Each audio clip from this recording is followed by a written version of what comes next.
Kisah wanita pelacur yang berhasil melahirkan 7 orang nabi. Oleh Hidayah Ilahi Official. Di zaman Bani Israel, ada seorang tunasusila pelacur yang menekuni profesi prostitusi. Hanya bermodal wajah cantik dan bodi yang menarik, wanita itu selalu menawarkan dan mencari pelanggan hanya di dekat pintu rumahnya. Ia memasang tarif harga yang cukup mahal, yaitu 10 dinar atau lebih. Jadi kalau dikrus dengan nilai rupiah saat ini ya sekitar Rp470.000. Nilai itu didapat jika dikruskan dengan 10 dinar mata uang dinar Kuwait. Namun di balik keburukan profesi dan perbuatannya, wanita itu memiliki kisah unik yang sungguh inspiratif, di mana dia dianugerahi Allah SWT 7 anak laki-laki yang diangkat menjadi Nabi Allah. Lalu bagaimana kisahnya? Yuk simak artikel ini sampai selesai. Kisah wanita pelacur yang melahirkan 7 anak yang menjadi Nabi Allah. Dikisahkan dalam kitab Durotun Nasihin fil Wazi wal Irsyad, bahwa dahulu ada seorang wanita pelacur yang selalu menjual tubuhnya kepada para lelaki. Seperti biasa di hari-harinya ia mejeng di ranjangnya yang berdekatan dengan pintu rumahnya, dan pintu itu dibuka agar para lelaki yang melintasi rumahnya dapat melihat kecantikannya. Suatu hari ada seorang pria ahli ibadah yang melintas di depan rumah pelacur. Ketika mata pria itu memandang tubuh wanita pelacur, maka bangkitlah syahwat dan nafsu pria itu. Pria ahli ibadah itu lantas berusaha menahan nafsu birahinya. Ia juga berdoa kepada Allah SWT agar menghilangkan perasaan buruk yang tengah melanda hatinya. Namun meskipun sudah ditahan, nafsu ahli ibadah itu masih terus membara, tegang, dan akhirnya ia tidak mampu lagi menahan hawa nafsunya. Pria ahli ibadah itu lantas nekat mencari cara agar bisa mendapat uang untuk biaya tarif bersama wanita pelacur itu. Alhasil pria itu lalu menjual semua baju-baju yang ia miliki untuk mendapatkan uang. Dari hasil penjualan semua bajunya itu, akhirnya pria ahli ibadah itu berhasil mendapatkan uang dan mengumpulkannya sesuai tarif, yaitu 10 dinar. Setelah itu pria itu lantas mendatangi rumah si pelacur untuk memesan dan membayar tarif layanan. Setelah sampai, wanita pelacur lantas menyuruh pria itu untuk membayar uang tarif layanan kepada manajernya yang tak lain adalah tetangganya. Kemudian si pelacur memberikan jadwal kapan hari dan waktu tepatnya untuk melakukan hubungan esek-esek itu. Ia ibarat memesan nomor antrian, lebih mudahnya, tepat pada waktu yang telah disepakati. Pria ahli ibadah itu mendatangi rumah si wanita pelacur. Setelah sampai, terlihat si wanita telah berhias rapi dan duduk di atas ranjangnya. Si pria kemudian masuk ke rumah dan duduk bersama pelacur di atas ranjangnya. Ketika pria ahli ibadah mengulurkan tangannya kepada si wanita pelacur, tiba-tiba hatinya terguncang dahsyat sebab rahmat Allah atas segala taubat dan ibadah ahli ibadah itu sebelumnya. Dalam hati si pria terbesit bahwa seakan-akan Allah SWT tahu akan kondisinya sekarang dan ia merasa amal ibadahnya seluruhnya akan lenyap. Seketika wajah pria itu kemudian berubah pucat pasi, gemetarlah seluruh persendian tubuhnya dan terbesit sesuatu yang mengerikan di dalam hatinya. Mendapati kondisi seperti itu, wanita pelacur lalu bertanya, "Hei, kamu itu kenapa?"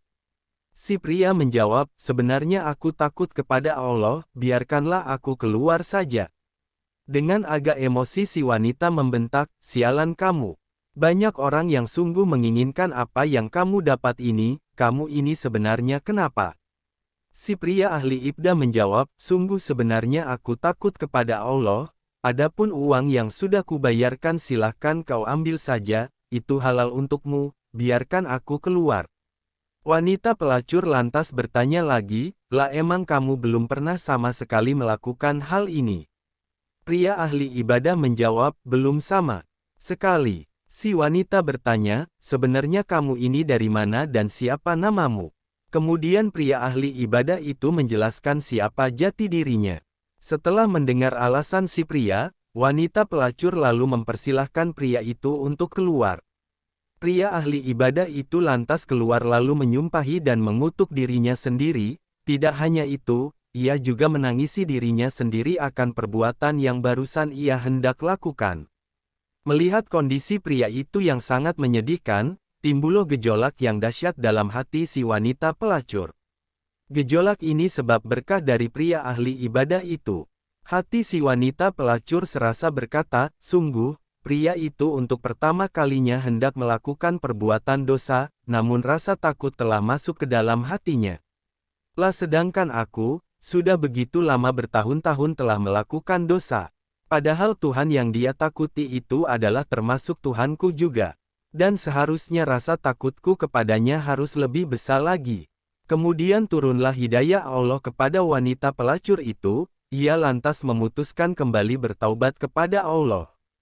Ia lalu menutup pintu rumahnya rapat-rapat. Ia lalu ganti pakaian seksinya dengan pakaian sopan sederhana dan kemudian beribadah menghadap Allah SWT. Ia kemudian bertaubat dan beribadah kepada Allah cukup lama. Wanita itu lalu berkata, sungguh, jikalau aku datang kepada pria itu, mungkin saja dia mau mempersuntingku, sehingga aku dapat belajar di sampingnya banyak hal tentang agamaku, dan bisa menjadi pendorongku untuk beribadah kepada Allah SWT. Kemudian pergilah wanita itu mencari alamat si pria ahli ibadah di kampung.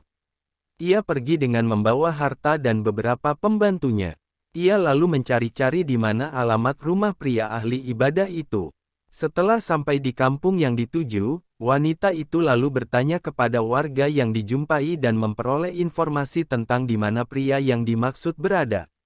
Dan akhirnya bertemulah wanita mantan pelacur itu dengan pria ahli ibadah. Wanita itu lalu membuka wajahnya dengan maksud agar si pria mengenalnya. Dan benar, meski setahun telah berlalu, pria ahli ibadah itu masih mengenalinya. Kemudian teringatlah kembali pria itu akan peristiwa menakutkan yang dulu pernah terjadi.